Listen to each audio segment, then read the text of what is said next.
तो देखिए केचुए में पाए जाने वाले छिद्र नंबर 1 हो जाएगा पृष्ठ छिद्र। यहाँ पर अध्ययन करना है केचुए में कौन कौन से छिद्र पाए जाते हैं, ठीक है, और कहाँ पे पाए जाते हैं। तो पृष्ठ छिद्र हो जाएगा, ठीक है, जैसे ये केचुआ हो गया और केचुए ये खंड हो गए, ठीक है, हैं? ये क्या है? अंतरा खंडीय खांच हो गए, ठीक है। तो मान लीजिए 12वां खंड है और ये 13वां खंड है। तो 12वें 13वें से लेकर के यहाँ पे जो है ये कौन से छिद्र पाए जाते हैं, और अंतिम खंड को छोड़ करके, ठीक है। अंतिम खंड यहाँ पे नहीं आएगा, ऐसे मान लीजिए ये हो गया है। अंतिम खंड को छोड़ करके 12वें 13वें के अंतराखंडी खांच से लेकर के अंतिम खंड को छोड़ के बाकी अंत तक, ठीक है। कौन सा छिद्र पाया जाता है? ये पृष्ठ छिद्र पाया जाता है। कौन छिद्र? पृष्ठ छिद्र पाया जाता है, जिसको हम डॉर्सल कोर कहते हैं, ठीक है।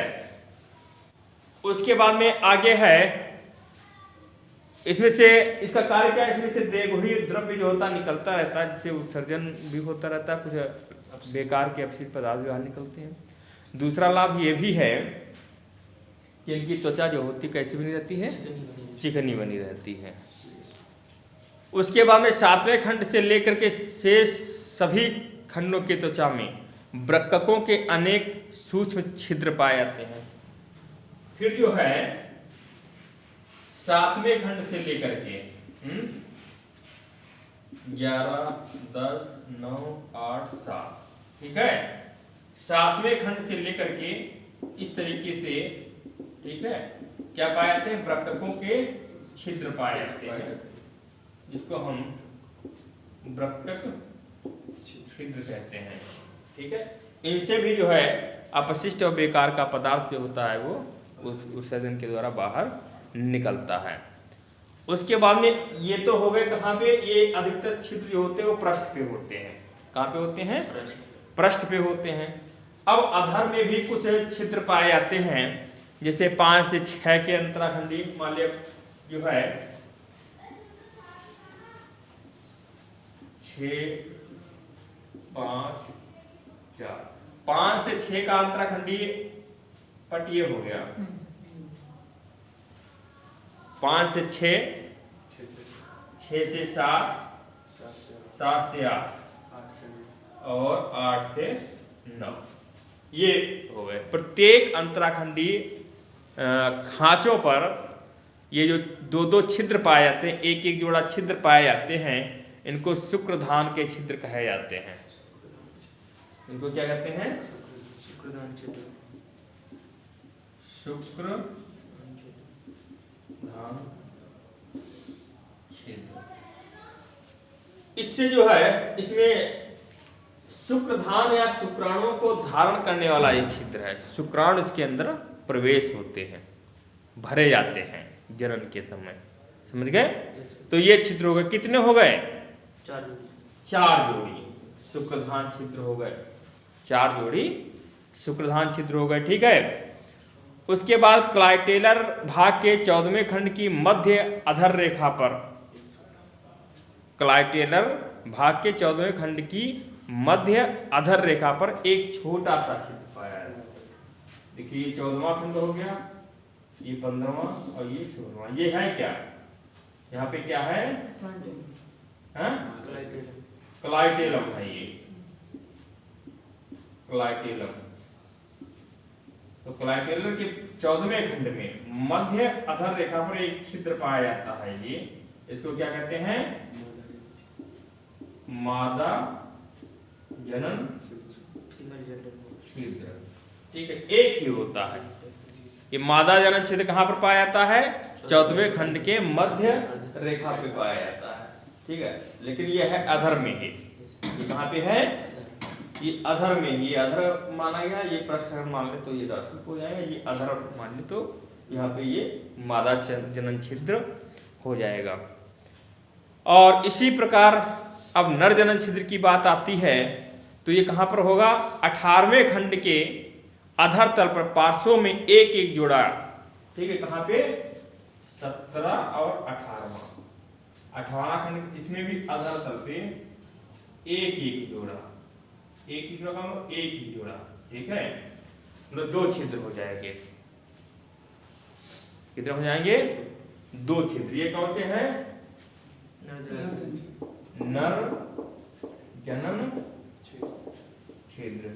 किसमें हो जाएंगे? 18वें खंड में। 18वें खंड में ये नर जनन छिद्र हो जाएंगे। कितने होंगे? 1 जोड़ा होंगे या 2 होंगे। ठीक है, क्लाइटेलर भाग के पीछे 17वें तथा 19वें खंडों के अधर तल पर इधर उधर एक जो है जोड़ा शंक्वाकार जनन अंकुर पाया जाता है। क्या पाया जाता है? जनन अंकुर। कौन कौन से खंड में? 17वें और 19वें। 17वें देखिए क्लाइटर भाग के पीछे, तो क्लाइटर भाग का ये 14 15 16 हो गया। उसके 17वें और 19वें खंडों के अधर तल पर इधर उधर एक जोड़ा शंक्वाकार क्या होता है? जनन अंकुर होता है, जिसको जेनाइटल पैपिली कहते हैं। ये मैथुन के समय कीचुए को सहायता करते हैं। तो देखिए 17वें खंड में, ठीक है, और ये 19वां खंड हो गया। 19वें खंड में, हाँ, ये 19वें खंड में ये क्या है? ये जनन अंकुर है। जनन अंकुर या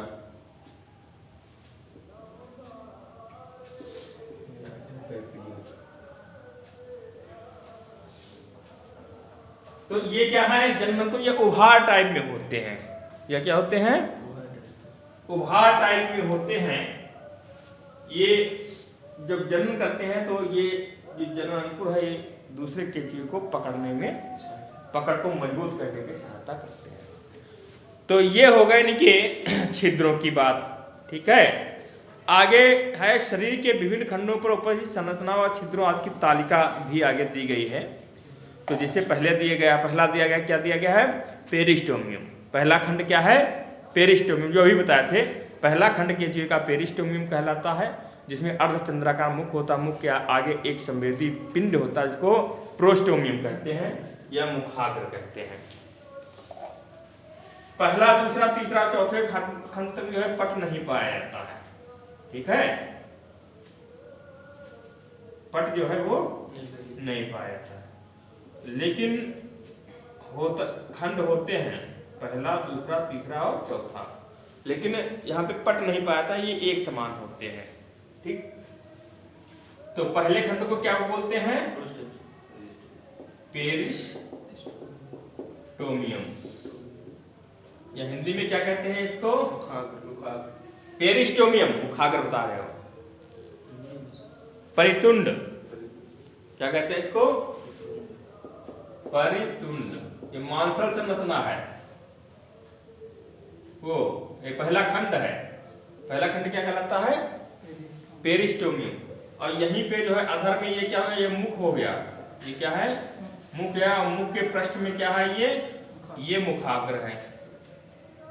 मुखाग्र, या इसको हम क्या कहते हैं? प्रोस्टोमियम।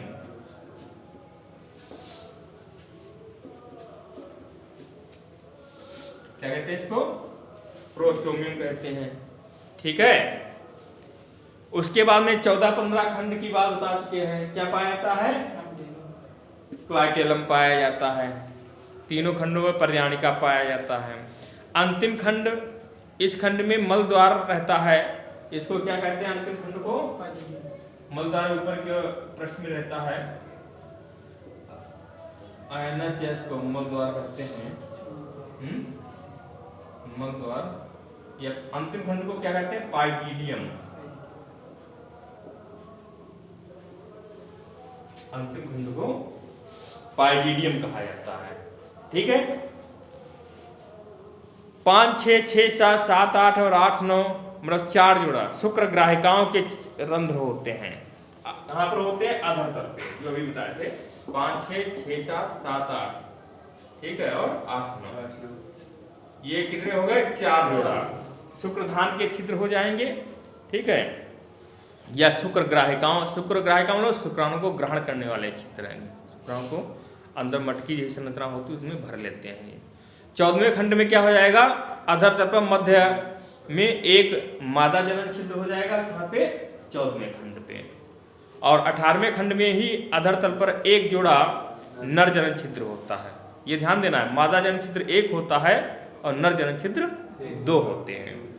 12वें खंड से पश्च सिरे तक प्रत्येक खंड की खाच में मध्य प्रस्थरेखा पर प्रस्थरंध्र पाया जाता है। जो भी बताए थे 12वें और 13वें खंड की जो अंतराखंडी खाच है, यहाँ से लेकर के और अंतिम खंड को छोड़ करके यहाँ तक है, क्या पाया जाता है? ये डॉर्सल पोर पाया जाता है या पृष्ठ छिद्र पाया जाता है।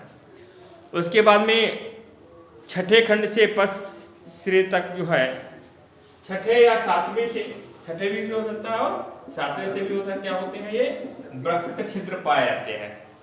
क्या पाए जाते हैं? वृक्क छिद्र पाए जाते हैं, इससे अपशिष्ट पदार्थ बाहर निकलते हैं।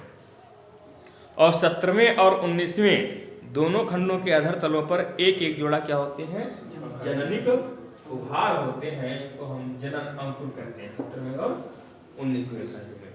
तो इस प्रकार से इनके छिद्रों की बात हुई, केंचुए के कौन से छिद्र और कहाँ पर और कितने छिद्र पाए जाते हैं। आगे अध्ययन करना है केंचुए की जो है संरचना, जो है संरचना और रहन सहन अनुकूलता। इनकी संरचना इस प्रकार से बनाई गई है कि इनके रहन सहन में अनुकूलता प्रदान हो। ठीक है, अर्थात इनकी संरचना ही ऐसी है कि अपने हिसाब से ये रहन सहन में इनका शरीर अनुकूलित हो जाता है, हैं? तो आगे रहन सहन से अनुकूलता और केंचुए की संरचना का संबंध क्या है? ठीक है, इन संबंधों का अध्ययन करना है। ठीक है।